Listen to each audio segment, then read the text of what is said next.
Hey internets, so it's time for a quick rant about fearmongering and what it means for democracy. Because I don't think I went into quite enough detail onto this in my previous high-octane video. So the unfortunate reality about democracy is that voters generally don't actually vote based on how they would spend their own resources. In fact, a lot of voters don't even vote based on how they think it's best to spend other people's resources, which would already be irrational enough. Even though voters in a democracy are all being taxed, so it's technically their money, but people generally don't think about that very hard. Rather, you may have noticed that it's a lot more common these days for voters to vote based on whatever the media has told them to be afraid of. And considering how a lot of mass media is really, sadly, just mouthpieces for political parties and their special interests, this just ends up being another way to control people with really stupid propaganda. In other words, as the liberal democracy project marches on and continues its experiment, you may have noticed that voters vote more and more and more against something rather than for something. And the sad reality is that when you understand what's going on, you realize that this is largely intentional, because political control and social shaping has reached the point where politicians no longer need to actually give people things that they might want to vote for. There seems to be less and less need for the politicians within these democracy-enjoying countries to actually sell something that people want to buy anyways. And here's why that is. With a relatively good analogy I saw someone use on X, being that of the Beaver. The Beaver voter doesn't actually vote based on any kind of policy or any kind of belief of what should be done with the economy, or based on really any kind of understanding of what's really going on, to be honest. No. But rather, this is the type of voter that has simply been gaslit and fearmongered into believing that literally Big Bad Mustache Man 2.0 will be coming into power any day now. Unless they vote to stop it, aka vote however the propagandists have told the Beaver to vote. And thus, the Beaver doesn't really vote, but rather the Beaver is simply building a dam, building a barrier against, again, Bad Mustache Man 2.0. And so all the little beavers bring their sticks, representing their vote, to the river of voting day to help build the dam, and thus preventing Bad Mustache Man from coming into power.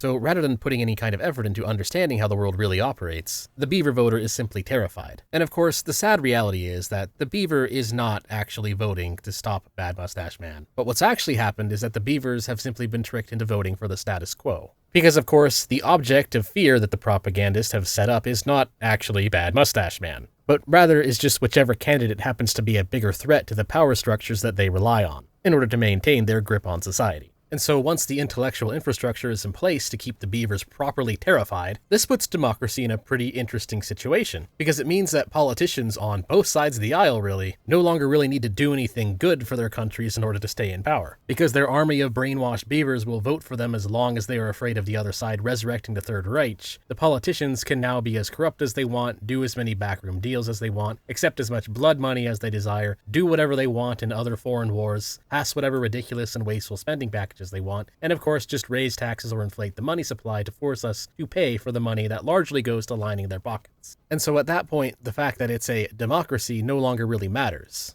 The line between a democracy and dictatorship is just completely blurred, because the idea behind democracy is that politicians would have to actually do a decent enough job to get reelected. But when politicians partner with the media to push this kind of ridiculous fear-mongering propaganda, they don't actually have to do that anymore, do they? They just have to make sure that they keep the populace properly terrified. And that way politicians in a democracy can just get a population that will happily and gladly vote for the status quo. They actually think they're doing their civic duty by voting for the status quo. They end up wearing the fact that they voted for the status quo as a badge of honor, which to some degree, if you think what the Beaver thinks, then it kind of, in a way, makes sense. If you truly believe that the apocalypse is coming if you don't vote a certain way, then yeah, it makes sense to vote that way. But if we take a step back and look at things a bit more objectively, things reveal themselves to be pretty stupid, to be honest. For instance, if you just look back the last 40 years or so, at least in the United States politics, not a whole lot changes whether Democrats or Republicans are in power. And the times things do change, it's usually due to some kind of global event that wouldn't have really mattered in terms of who was in the office. Like, for instance, COVID, which happened to every country regardless of which political faction was in power, and thus doesn't really prove anything and is totally inconclusive. But rather in more objective measures such as housing or food costs or education standards,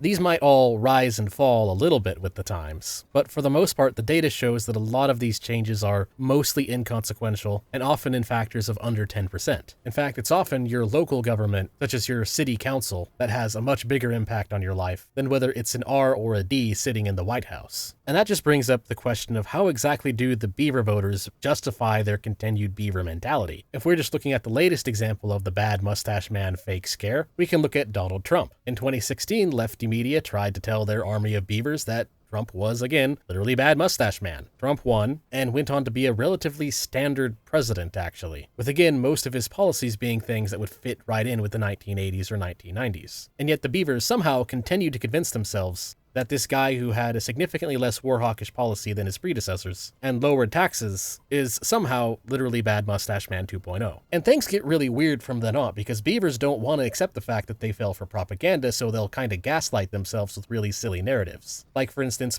January 6th. When you think about it, you might realize that there's actually a very sad reason why it's very difficult to convince a lefty that January 6th wasn't really an insurrection. And that's because they need something to cling to say that Trump was literally Bad Mustache Man. The terrified beavers need to point to that and say, oh, look, he really did try to destroy our democracy. Which, by the way, if you haven't noticed already, the phrase our democracy often just means the status quo. But the beavers will point to that so that they can scream in fear and say that they are right. He was literally Bad Mustache Man. So no amount of pointing out the fact that it doesn't really compare to things in history considered an insurrection, but does compare pretty handedly to other riots, and therefore it was probably more honest to call it a riot. No amount of pointing that out is really going to matter to them, because they have to believe that it was an insurrection, so that way they don't have to admit that they fell for fake Bad Mustache Man propaganda. Because again, a very big component of the Beaver voter is that they don't want to admit that they're Beaver voters. And so the result of this is, again, exactly what we would expect. Status quo politicians don't even really need to tell us what their policies are anymore. For example, Kamala Harris has finally posted her policy positions on her website, and without going into too heavy detail because that's a topic for another video, it's a bunch of incoherent nonsense,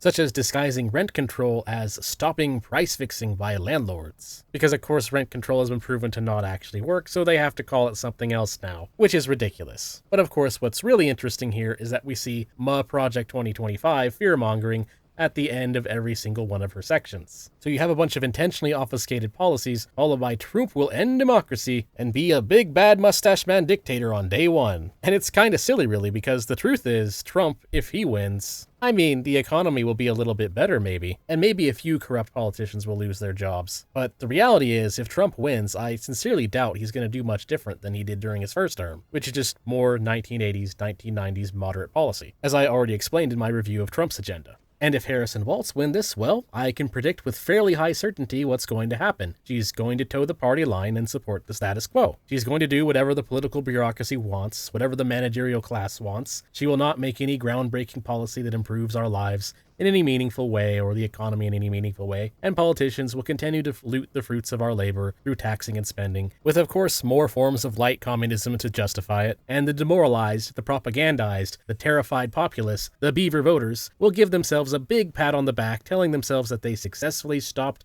the apocalypse of Bad Mustache Man once again.